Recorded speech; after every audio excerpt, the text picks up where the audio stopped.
So a quick global overview of rat lungworm.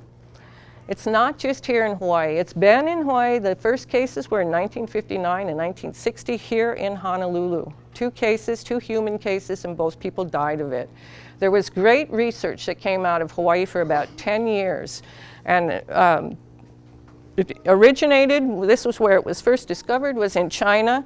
During World War II, it started to spread. With the spread of military equipment around especially through the Pacific, it spread to the Pacific Islands. It's pretty much spread throughout the Pacific Island, down into Australia, over into Africa, South America, the Caribbean, and in the United States, Florida, Texas, Alabama, Louisiana, Tennessee, Oklahoma.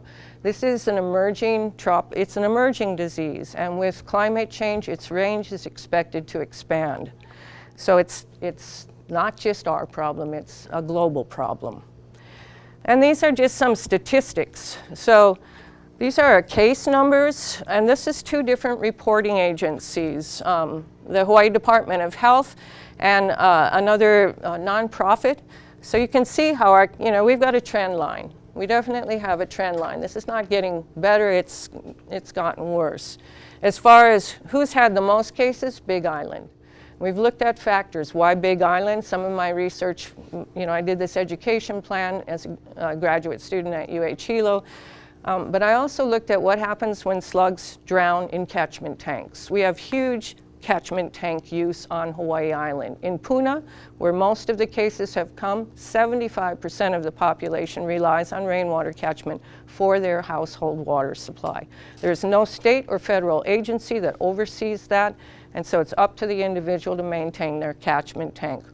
So I looked at that, what happens especially with the semi-slug, and they do shed parasites quite well, and they live for quite a long time. So we don't know. We do really feel that there's an association between the arrival of the semi-slug on Hawaii Island around the turn of the millennium and possibly the high use of rainwater catchment.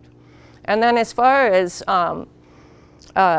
which age groups, did I put this right? Yeah, which age groups? It's the younger kids that, if you run out the statistics, it's the younger kids, 8 and below, that we've had more cases of. Probably because little kids handling things. One of the things that it really made me feel good when we did this 2nd grade activity book, we worked with 4 schools in the Hilo area. And I had a little 2nd grader come up to me after and she says, I tell my little brother not to touch those anymore. And so I tell the kids when I go in, I say, do you have little brothers and sisters? Yeah, a lot of hands go up. I say, this is your responsibility. Your moms and dads are busy, but you're with your little ones. You guys are, this is a great thing that you can do is keep an eye on them and keep them from, picking up African snails and slugs and that kind of thing. So this is the rat lungworm life cycle, and it's complex. This is, even when I talk to nematologists at UC Davis and UC Riverside, they're like, wow, this is really weird. The rat lungworm is a nematode. It's a roundworm, and its life cycle requires 2 very distinct hosts. The definitive host is the rat. It's called rat lungworm disease because the life cycle starts in the lungs of the rat. The eggs are laid there by the adult worms. They hatch. They migrate up the bronchial tree, are swallowed by the rat, and they come out and exit in feces. And then this is actually a video that we took in the lab. These are eggs, and you can see in the top right corner, you can see the undeveloped, unhatched, almost fully developed larvae. So we've been able to capture pretty much all the stages of the rat lungworm in our lab. So after these are from feces. These are 1st stage larvae. The larvae are going to go through 5 larval stages before they become adults. So 1st stage larvae come out in the feces, and here comes your next host. Slugs and snails are the intermediate host. They have to go through this stage. If we were to consume a 1st stage larvae from feces, we would not be infected because our stomach acid would destroy that. So they need to go through this intermediate host stage, and pretty much any slug or snail can be a host. Some are just more effective, but one of Rob Cowie's graduate students showed that.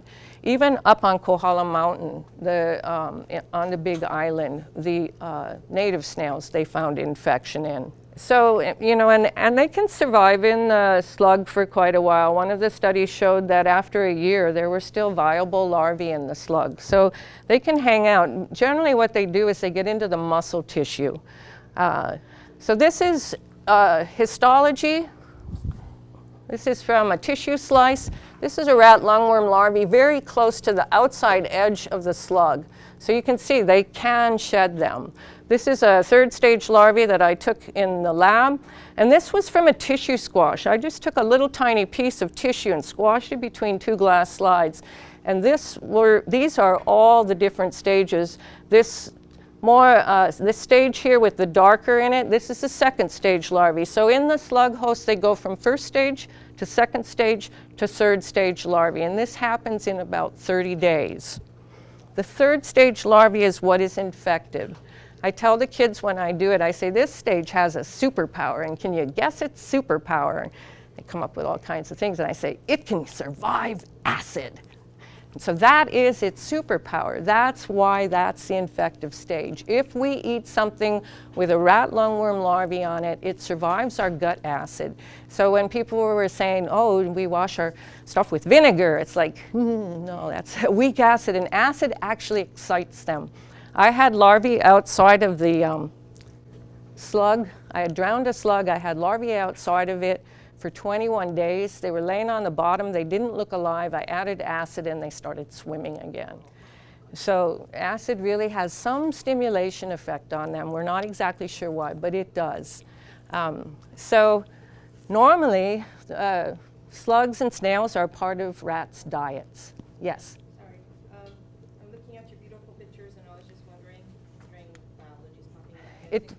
Yeah, with a compound scope you can, yeah. And so in the lab, when I'm working with these guys, you know, I'm wearing a face mask, I'm wearing glasses and that kind of thing. We're being very, very, very careful because these are infective stage larvae.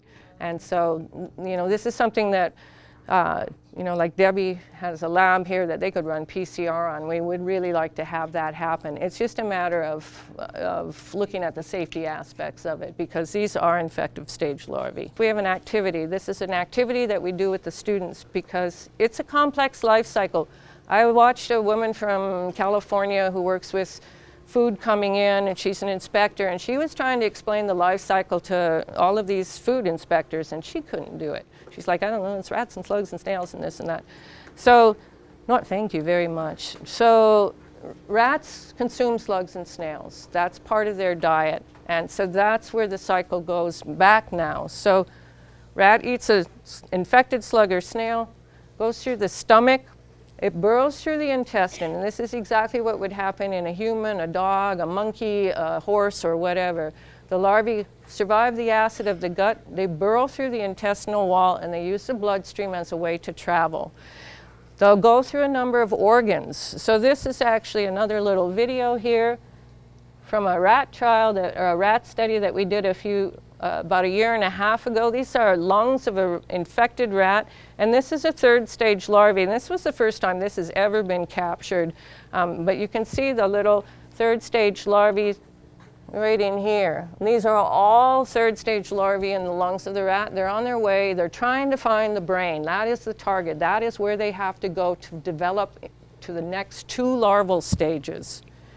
So when they get into the brain, they start to really put on size. The third stage larvae that you saw a minute ago in the lung, one of the guys working with us had really good eyes, and he just barely saw them. They are microscopic before this.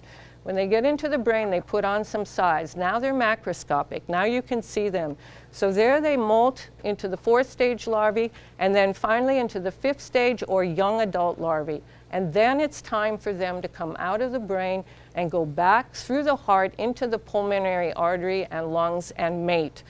And this is a picture of the pulmonary artery of a rat we trapped in Hilo, and you can see these striped, that is all rat lungworm in there in the mating stages, in the reproduction stages.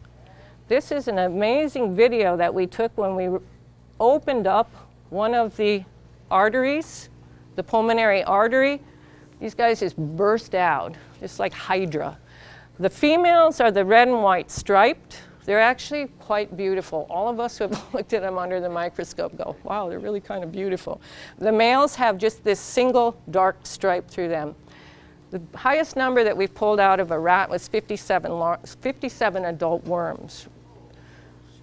The fact that these guys, you know, are such a good host, it does not seem to affect the rat. The rats still are running around like crazy. They seem to be just doing fine. You know, the science says if they get 100, it's going to kill them. But it's amazing how well these hosts have adapted with each other, because truly it doesn't seem like it bothers them too much. And this is the size. This is an adult female. They went from microscopic to 3 centimeters through that developmental cycle. So when when you start to look at human disease, you understand why this is such a bad disease. To have this, you know, obviously you're not going to have an adult in your brain.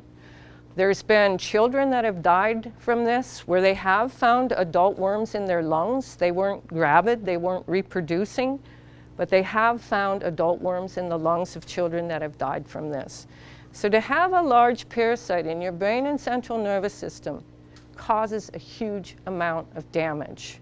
And what we're looking at now in Hawaii in particular, you know, CDC has said 2 to 8 weeks of recovery. You know, Department of Health says that too. This is not what we're seeing in Hawaii. We're not seeing this. We're seeing people who have never recovered from this, people who it's taken a year or more to recover, people who have been able to recover well, some of them. So this is why this is such a problematic disease. You don't want something like this in your central nervous system. And then here's just some more pictures. These are the eggs in the tail of a gravid female. It really destroys the lungs of the rat. You know, an uninfected rat, their lungs are like chewing gum. They're really stretchy.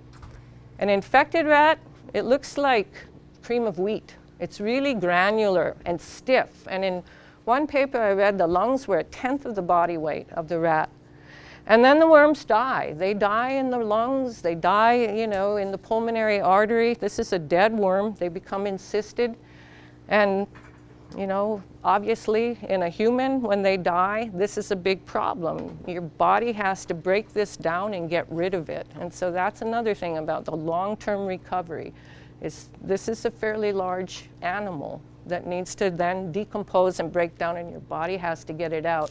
You know, and if it's in the brain, you don't have, you know, obviously have blood vessels and that type of thing, but you know, it's got to break this down. And these are not like breakable kind of organisms. When you pull out an adult rat lungworm, it's more like they're wiry. They don't pull apart easily, and so it's a fairly tough organism. So what we're going to do now, I think we have time, is a very quick activity.